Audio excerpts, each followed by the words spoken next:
जिंदाबाद, जिंदाबाद जिंदाबाद, जेपी नड्डा जिंदाबाद, जिंदाबाद राष्ट्रीय जनतांत्रिक गठबंधन जिंदाबाद, जिंदाबाद। संजय जायसवाल जिंदाबाद।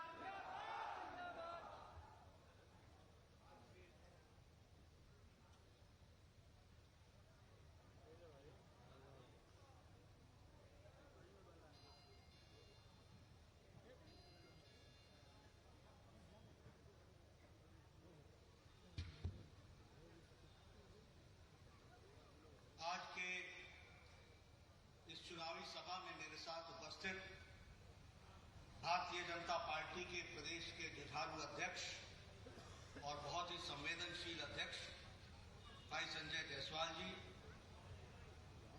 आप सबके और हमारे एनडीए के प्रत्याशी और हमारे वरिष्ठ सहयोगी श्री राजेश्वर राज जी, जो काराकाट से प्रत्याशी भी हैं, श्रीमती अमृता सिंह जी, जो प्रदेश की मंत्री हैं, श्री सुशील कुमार चंद्रवंशी जी, जिला के अध्यक्ष, जिनके साथ मुझे विद्यार्थी परिषद में काम करने का मौका मिला और लंबे समय तक उन्होंने परिषद का काम किया, श्री सुनील कुमार सिंह मंडल अध्यक्ष, श्री अरविंद भारती जी नगर अध्यक्ष, श्री संजय वर्मा जी प्रखंड के जनता दल यूनाइटेड के अध्यक्ष और हमारी श्रीमती मालती मौर्य जी नेत्री जदयू और यहाँ मंच पर उपस्थित सम्मानित मंच और इतनी बड़ी संख्या में एकत्र आए हमारे सभी इस क्षेत्र के वरिष्ठ सज्जन वृंद, मीडिया के मेरे साथी, प्रिंट मीडिया और इलेक्ट्रॉनिक मीडिया के साथी, सबसे पहले तो मुझे यहाँ आने का सौभाग्य मिला और ये पावन धरती, पवित्र धरती, मां कामनी की धरती को मैं नमन करता हूं, प्रणाम करता हूं और आशीर्वाद देता हूं। मैं रोहतास और औरंगाबाद की धरती को नमन करते हुए ये भक्ति की भूमि, ये तप की भूमि, इसको मैं नमन करता हूं, जहां सम्राट चंद्रगुप्त हो, जहां हमारे यशस्वी नेतृत्व देने वाले नेता इस बिहार की धरती से उपजे और जिस धरती ने हमेशा सबको प्रेरणा दी, ऐसी धरती को मैं बार बार नमन करता हूं, क्योंकि यहां से हमें प्रेरणा मिलती है। मित्रों, जब मैं बिहार आता हूं तो मुझे ऐसा लगता है जैसे मैं घर आया, और ये मैं कहने के लिए नहीं कहता। जिसका जन्म यहां हुआ हो, जिसके जीवन के 20 साल और वो अवस्था जब व्यक्ति समाज को, दुनिया को, देश को जानने और समझने का प्रयास करता है, ऐसे समय पर जो यादें रहती हैं वो यादें कभी भूलती नहीं है। और मैं भी उन यादों को संजोकर जब भी बिहार की धरती पर आता हूं तो मुझे अपना बचपन याद आ जाता है। ये जयप्रकाश नारायण की धरती, ये राजेंद्र प्रसाद की धरती, मैं इसलिए कह रहा हूं क्योंकि मैंने राजेंद्र प्रसाद जी की अंत्येष्टि भी देखी और जयप्रकाश नारायण का आंदोलन भी अपनी आंखों से देखा है, उसका चश्मदीद गवाह है। इसलिए आप समझ सकते होंगे कि मुझे बिहार में राजनीतिक चेतना कितनी थी। और मैं कई बार ये कहता हूं कि बिहार को समझना आसान काम नहीं है, और जो बिहार को जान जाए वो राजनीति की जननी को जान जाता है, इस बात को भी समझने की जरूरत है। और फिर मैं ये कहने के लिए कह रहा हूं, चंपारण गांधी की तपोभूमि, जहां से उन्होंने सत्याग्रह शुरू किया, राजेंद्र प्रसाद जो प्रथम राष्ट्रपति बने, और आजाद भारत में जयप्रकाश नारायण जिन्होंने ये बता दिया कि कांग्रेस के विरुद्ध में भी देश में सरकार बन सकती है और वैकल्पिक विचारधारा भारत में आगे बढ़ सकती है, ये लोकतंत्र की जीत दिखाई है। इसलिए जब मैं बिहार आता हूं तो मैं प्रेरणा से ओतप्रोत हो जाता हूं। अभी मंच संचालिका कह रही थी कि चुनाव में लोग बरगला देते हैं,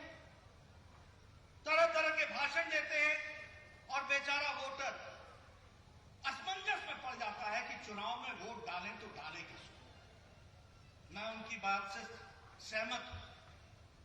चुनाव में नारे दिए जाते हैं, चुनाव में बड़ी बड़ी बातें की जाती हैं और वोटर कई बार इन सारी चीजों में अपने आप को भूल जाता है, या कई बार वो बरगला जाता है, या कई बार वो इन पशोपेश में पड़ जाता है कि वो वोट डाले तो डाले किसको। मैं हमेशा एक सिद्धांत बताता हूं सबको कि कभी भी वोट किसी को इस आधार पर मत डालो कि वो आगे क्या करेगा। कभी भी किसी पार्टी को वोट इस आधार पर मत डालो कि वो आगे चल करके क्या करेगा। वोट हमेशा इस बात पर डालो कि उस पार्टी ने और उस प्रत्याशी ने पीछे क्या किया है, वही आधार बनेगा कि आगे क्या करेगा। और मैं यहां पर मोदी जी ने राजनीति की संस्कृति बदल डाली। 2014 के पहले चुनाव होते थे तो हम क्या तय करते थे, अच्छा फलाना कॉन्स्टिट्यूएंसी, अच्छा कितना यादव बा, अच्छा कितना पिछड़ा बा, अब कितना आगरा बा, ये करते थे कि नहीं करते थे। जात के आधार पर, मजहब के आधार पर वोट बैंक की राजनीति, यह देश की संस्कृति बनी हुई थी। मोदी जी के आने के बाद देश ने एक नया उछाल लिया, देश ने एक नया सपना देखा और भारत को महान बनाते हुए आगे दुनिया में खड़ा करने का काम नरेंद्र मोदी जी के नेतृत्व में हुआ। और वहीं बिहार भी पीछे नहीं रहा। मोदी जी के नेतृत्व में अगर देश आगे बढ़ा तो नीतीश कुमार का हाथ पकड़ करके, नीतीश कुमार को साथ लेकर के बिहार को भी आगे बढ़ाने का काम किया। तो एनडीए की सरकार ने किया है, इसको हमको ध्यान रखना चाहिए। और मैं ये कहने के लिए नहीं कह रहा, भाषण के लिए नहीं कह रहा। 1,25,000 करोड़ रुपए मोदी जी ने घोषणा की थी 2015 में, की थी कि नहीं की थी, की थी कि नहीं की थी। उसका रिपोर्ट कार्ड लेके आया हूं और आपको बताना चाहता हूं कि 1,25,000 करोड़ रुपए तो बिहार में खर्च किए ही किए। उसके अलावा मोदी जी ने पिछले 5 साल में 40,000 करोड़ रुपए और बिहार को दिया है। इस बात को समझना चाहिए। 3,000 करोड़ से ज्यादा फार्मर्स के, किसानों के वेलफेयर के लिए दिया गया। शिक्षा पर 1,000 करोड़ रुपए दिया गया। स्वास्थ्य पर 600 करोड़ रुपए दिए गए। और इस 600 करोड़ रुपए में मैं स्वास्थ्य मंत्री था, एक नया all India institute of medical sciences 1,200 crore रुपए का और 5,000 करोड़ रुपए पटना में दुनिया का सबसे बड़ा अस्पताल बनाने के लिए 5,500 बिस्तरों के लिए पैसा दिया गया। इस बात को समझना चाहिए। मित्रों, मेरा जन्म पटना मेडिकल कॉलेज में और मैं संजय जी को बताता था कि मैं चाहता हूं कि स्वास्थ्य मंत्री के रूप में मैं यहां पर सुपर स्पेशलिटी ब्लॉक खोलूं। और मैंने स्वास्थ्य मंत्री के तरफ से मोदी जी के आशीर्वाद से 250 करोड़ रुपए दिए। लेकिन नीतीश कुमार जी ने एक बड़ा सपना देखा और कहा कि एक बड़ा अस्पताल बनना चाहिए। मैंने मोदी जी को ये बात बताई। मोदी जी ने कहा पीछे मत हटना, दुनिया का सबसे बड़ा अस्पताल पटना में बना करके दिखाओ और 5,500 करोड़ रुपए का अस्पताल बनेगा। उसका काम शुरू। सड़कों पर लगभग 13,000 करोड़, हाईवे पर 54,000 करोड़, एयरपोर्ट पर 27,000 करोड़, पेट्रोलियम की लाइन बनाने के लिए 21,000 करोड़ रुपए और इसके ऊपर से 40,000 करोड़ रुपए और दिए गए। ये बिहार के विकास की कहानी है। मित्रों, आपको याद होगा कि प्रधानमंत्री जी पिछले साल दिसंबर महीने में आए थे और उन्होंने रेलवे की स्कीम में 2,720 करोड़ रुपए दिए थे। और वो किस लिए दिए थे? मुजफ्फरपुर में सीतामढ़ी सेक्शन में इलेक्ट्रिफिकेशन के लिए, कटिहार में न्यू जलपाईगुड़ी तक 505 करोड़ रुपए, समस्तीपुर से खगड़िया के लिए 95 करोड़ रुपए, समस्तीपुर से दरभंगा और जयनगर के लिए 135 करोड़ रुपए और कमिश्निंग ऑफ बरौनी के लिए लोकोशेड के लिए 130 करोड़ रुपए। ये मैं आपको इसलिए सुना रहा हूं कि मोदी जी ने संस्कृति बदल दी है। मैं लेखा जोखा लेके आया हूं, एक एक पैसा गिना सकता हूं जो मोदी जी ने बिहार की धरती पर खर्च किया है, उसको ध्यान में रखना चाहिए। अर्बन डेवलपमेंट के लिए, आपके बक्सर वाटर सप्लाई के लिए 32 करोड़ रुपए, पटना में सीवरेज प्लांट के लिए 152 करोड़ रुपए, स्कीम पर स्कीम। उसी तरीके से मत्स्य योजना के लिए 1,200 करोड़ रुपए, उसी तरीके से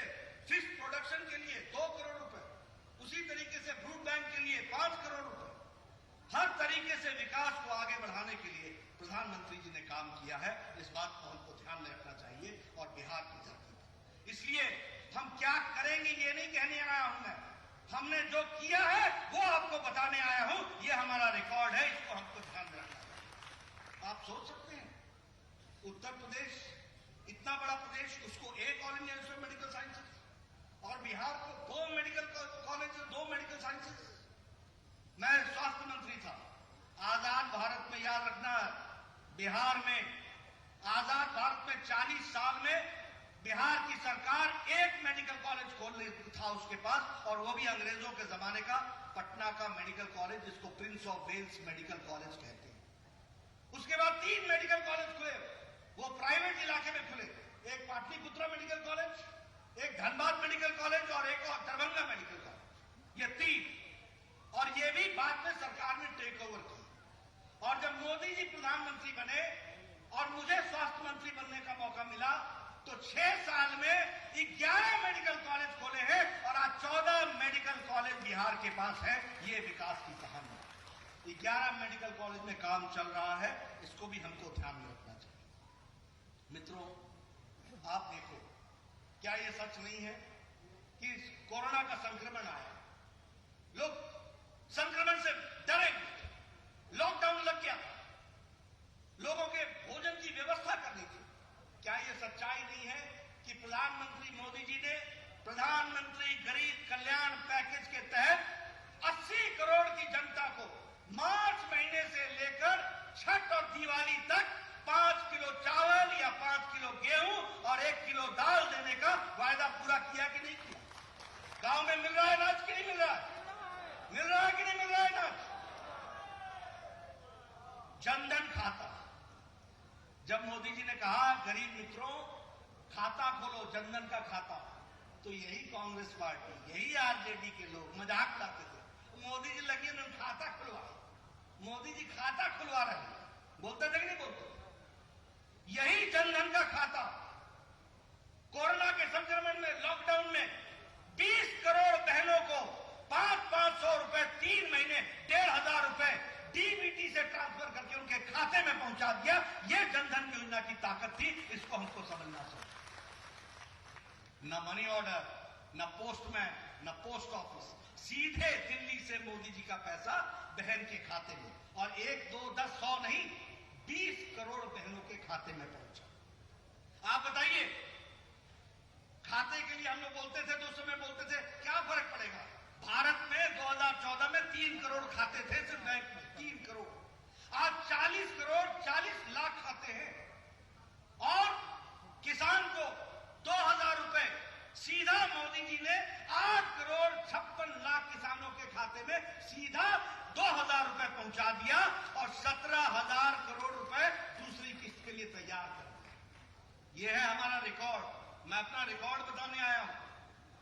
दिव्यांग के लिए, बुजुर्गों के लिए, माताओं के लिए, विधवा के लिए 1,000 रुपए 3 महीने के लिए उनके खातों में सीधा पहुंचा दिया गया। यह व्यवस्था की गई। मित्रों, राजनीति में भाषण देना बड़ा आसान होता है, नारे लगाने बहुत आसान होते हैं, लेकिन गरीब जनता की सेवा करना यह वही कर सकता है जिसका 56 इंच का सीना होता है। यह ध्यान में रखना चाहिए, यह वही कर सकता है। और मैं आपको बताना चाहता हूं, आत्मनिर्भर पैकेज, जिसमें से हमने सपना देखा है कि अब हम आत्मनिर्भर बिहार बनाएंगे। क्या है ये आत्मनिर्भर पैकेज? 20 लाख करोड़ रुपए का पैकेज है। 3 लाख करोड़ रुपए छोटे उद्योगों के लिए, 1 लाख करोड़ रुपए किसान के लिए। किसान सड़क बनाए, किसान स्टोरेज बनाए, किसान कोल्ड स्टोरेज बनाए, किसान मंडी बनाए, किसान रास्ते के लिए खर्च करे, ताकि उसका पैसा, उसका सामान सीधे मंडी में जा सके बिना किसी बिक्री के। किसान कंप्यूटर खरीद, किसान बाजार बनाए, और किसान के इस रिफॉर्म से, इस परिवर्तन से आज किसान को जरूरी नहीं है कि वो किसी मंडी का गुलाम बने। घर बैठे वो जान सकता है कि दुनिया के किस बाजार में उसके क्या दाम मिल रहा है, और वो सीधा अपना सामान उसको बेच सकता है और बाजार पहुंचा सकता है। ये किसान को आजादी है। सही मायने में तो किसान को आजादी मोदी जी ने दी। बताइए, स्वामीनाथन कमीशन कांग्रेस के जमाने में, यूपीए के जमाने में आया था कि नहीं आया था? उसने रिपोर्ट जमा की थी कि नहीं की थी? लेकिन फसल का 1.5 गुना, लागत का 1.5 गुना देने का दम अगर किसी ने किसान को दिखाया, सब किसान नेता बोलते थे अपने आप को किसान नेता, किसान नेता, किसी ने किसान की नहीं सुन ली। मोदी जी ने लागत का 1.5 गुना उसको दे करके किसान को देने का काम किया, तो मोदी जी ने किया। इस बात को हमको समझना चाहिए। इसलिए जब हम आत्मनिर्भर भारत की बात करते हैं तो हम आत्मनिर्भर बिहार की बात करते हैं। मित्रों, आपको मालूम नहीं होगा, दुनिया का 80% मखाना बिहार पैदा करता है, और मखाना में भी उत्तर बिहार के 8 जिले हैं जो 90% पैदा करते हैं इसकी। और यह मखाना लो कोलेस्ट्रॉल का है, ब्लड प्रेशर को कंट्रोल में रखता है, मेडिसिनल वैल्यू है। हम आत्मनिर्भर भारत में इस मखाना को वर्ल्ड क्लास ब्रांडिंग करके दुनिया में इसको उचित दाम में बेचने का काम, नौजवानों को रोजगार देने का काम हम करें। उसी तरीके से मत्स्य की जहां तक हम बात करते हैं तो हमें मालूम है कि बिहार में बहुत बड़ा पोटेंशियल है मछली पालन का। उस मछली पालन के लिए हमको काम करना है। हमारा हैंडलूम है, फैब्रिक की रानी कहा जाता है, कपड़ों की रानी कहा जाता है, हमको उसकी ब्रांडिंग करनी है। उसी तरीके से भागलपुर का सिल्क है, और हमारी मधुबनी की पेंटिंग है। मधुबनी की पेंटिंग 100 में खरीदी जाती है और हजारों में दुनिया में बेची जाती है। हम आत्मनिर्भर भारत और आत्मनिर्भर बिहार में उसको लाखों में बिहार के नौजवानों को देंगे ताकि वो करोड़ों में बिके, और ये मधुबनी पेंटिंग को हम आगे बढ़ाएंगे। इस तरीके का हम काम आगे बढ़ाएंगे। मित्रों, बहुत पोटेंशियल है बिहार में, जिसको हमको आगे बढ़ाना है और उसको हमको आगे ले जाना है। इसी तरीके से अगर हम आत्मनिर्भर भारत की बात कर रहे थे तो हम यहां यह भी करना चाहेंगे आपके साथ चर्चा कि अगर हम इस क्षेत्र की दृष्टि से भी देखें तो हम ये कह सकते हैं कि यहां भी हम लोगों ने विकास की दृष्टि से अगर दरभंगा में एम्स दिया या कॉलेजेस दिए, तो यहां भी हम लोगों ने कोई कसर नहीं छोड़ी है विकास की दृष्टि से। और उसमें भी अगर हम बात करें तो हमको ध्यान में आता है कि पॉलिटेक्निक कॉलेज, बताइए याद हुआ कि नहीं हुआ? बताइए, पॉलिटेक्निक कॉलेज का काम चला है कि नहीं चला? उसी तरीके से इंजीनियरिंग कॉलेज के लिए जो कारगर में काम चल रहा है, उसी तरीके से वुमेन इंडस्ट्रियल सेंटर का काम चल रहा है, उसी तरीके से कंस्ट्रक्शन ऑफ सासाराम जो ट्रैफिक जैम था उसके लिए काम चल रहा है। यानी 4 लेन का काम, हर तरीके से चलने का काम यहां पर पकड़ा है। और मित्रों, यहां के विकास से लेकर अगर हम देश दुनिया की बात करें, आप बताइए, आप सब लोग नारा लगाते थे कि नहीं लगाते थे कि धारा 370 खत्म करो? लगाते थे कि नहीं लगाते थे? एक देश में 2 निशान, 2 विधान, 2 संविधान नहीं चलेंगे, बोलते थे कि नहीं बोलते थे? किसी ने इसको पूरा किया? नरेंद्र मोदी जी और उनके जिसको कहते हैं सूत्रधार अमित शाह जी ने इसको धारा 370 को धाराशाही किया। ये बात हमको समझनी चाहिए। उसी तरीके से हम लोग वर्षों से हम सबकी इच्छा थी कि भव्य राम मंदिर अयोध्या में बने, ठीक ही नहीं थी हम सबकी। कांग्रेस पार्टी इसको लटकाना, भटकाना, अटकाना ये करती थी कि नहीं करती थी? कपिल सिब्बल ने सुप्रीम कोर्ट में कहा था कि नहीं कहा था कि इसको अभी लटकाओ, ये बन जाएगा मंदिर तो भाजपा को फायदा होगा? कहा था कि नहीं कहा था? और हमने कहा था ये फायदे का सवाल नहीं है, ये करोड़ों के आस्था का सवाल है। और हम धन्यवादी हैं कि सुप्रीम कोर्ट ने फैसला किया, मोदी जी ने शिलान्यास किया, अब भव्य राम मंदिर वहां पर बनेगा। इस बात को भी हमको ध्यान में रखना चाहिए। ट्रिपल तलाक, जब हम ट्रिपल तलाक की बात करते हैं तो कई लोगों को लगता होगा कि हम इसमें कोई राजनीति कर रहे। नहीं दोस्तों, आपको मालूम नहीं होगा, पाकिस्तान इस्लामिक देश है, वहां ट्रिपल तलाक नहीं है। बांग्लादेश इस्लामिक देश है, वहां ट्रिपल तलाक नहीं है।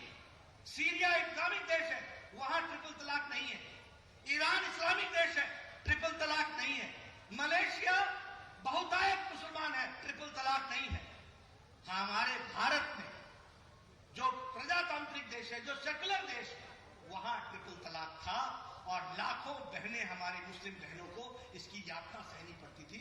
मोदी जी ने उससे भी छुटकारा दिला दिया। ये बात भी हमको ध्यान में रखनी चाहिए। इसलिए मित्रों, मैं ये बड़े गौरव के साथ कह सकता हूं, मैंने आपके सामने पार्टी का ट्रैक रिकॉर्ड रखा है कि ये सब काम हमने किए हैं और आत्मनिर्भर बिहार बनाने के लिए अब हम आगे बढ़े हैं। जब मैं राजेश्वर राज की बात करता हूं तो मैं बड़े गौरव के साथ एक बात कहना चाहता हूं कि यह व्यक्ति सही मायने में आपका नुमाइंदा है, आपका साथी है, आपका भाई है, आपका सब कुछ। हर समय बताइए, ये आपके साथ उपस्थित मिलता है कि नहीं मिलता? बताइए, आपके मुसीबत के काम आता है कि नहीं आता है? आप बताइए, ये मुसीबत में काम आते हैं कि नहीं आते? आप बताइए, ये आपकी बात को विधानसभा में गरज करके रखते हैं कि नहीं रखते हैं? तो मेरा आपसे निवेदन है कि चुनाव तक आप गरजो और चुनाव के बाद अगले 5 साल राजेश्वर राज गरजेगा। इस बात को हमको समझना है। मित्रों, आपका ज्यादा समय न लेता हुआ मैं 1-2 बातें और कहना चाहता हूं। आज के दिन मैं विपक्ष पर कुछ बोलूं, मेरी इच्छा नहीं थी। मैं नहीं चाहता था कि मैं कुछ उन पर टिप्पणी करूं, लेकिन आपको गलतफहमी में रहने की जरूरत नहीं है। आजकल जो आरजेडी वाले नया नक्शा लेकर के आए हैं और आजकल वो विकास की बात करने लगे हैं, उनको धन्यवाद देना चाहिए कि मोदी जी ने उनको भी विकास समझा दिया। उनको भी समझ में आ गया कि विकास बिहार की आकांक्षा। लेकिन ये याद रखना, ये वही दल है जिसने आज का जो डीजीपी है, उसको गोली चलाने वाला शहाबुद्दीन, ये तब तक बचा रहा जब तक लालू राज रहा। जब नीतीश आया तब शहाबुद्दीन जेल के पीछे गया। ये याद रखना। एक दलित, मैं 2-3 उदाहरण देना चाहता हूं। एक दलित गोपालगंज का डीएम था, कृष्णैया उसका नाम था, उसको गाड़ी से निकाल करके किसने जान ली थी। और ये किसका राज था? ये लालू राज था। याद रखो, अगर उजाले की इज्जत करनी है तो अंधेरे की कठिनाई को याद रखना चाहिए। अगर विकास देखना है तो ऐसे विकास के दुश्मनों को भी पहचानना जरूरी होता है। मैं बिहार में, मेरा बचपन गुजरा, मैं भी संजय जायसवाल जी के साथ डाक बंगला चौराहा से गुजर रहा था। मुझे वो भी दिन याद है जब डाक बंगला चौराहा में लालू राज में 7 बजे के बाद कोई खड़ा नहीं हो पाता था।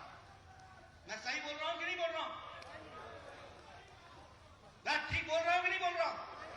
इसलिए याद रखना, मैं निकला, मैंने कहा यहां डी लाल एंड सन्स होता था, कहां गया?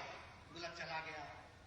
आगे एक मेफेयर होता था, मैंने कहा वो मेफेयर कहां गया? बोला चला गया। मैंने कहा यहां बहुत बड़ा बाजार होता था, बोला बंद हो गया।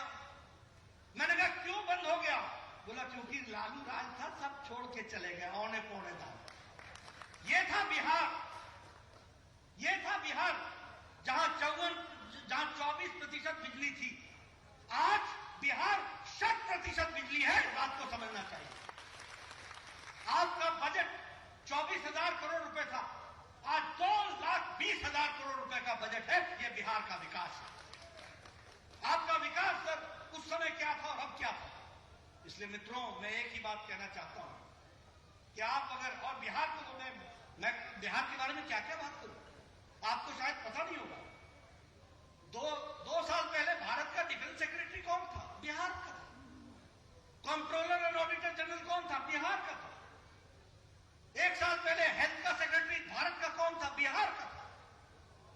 आज आईबी का चीफ कौन है? बिहार का।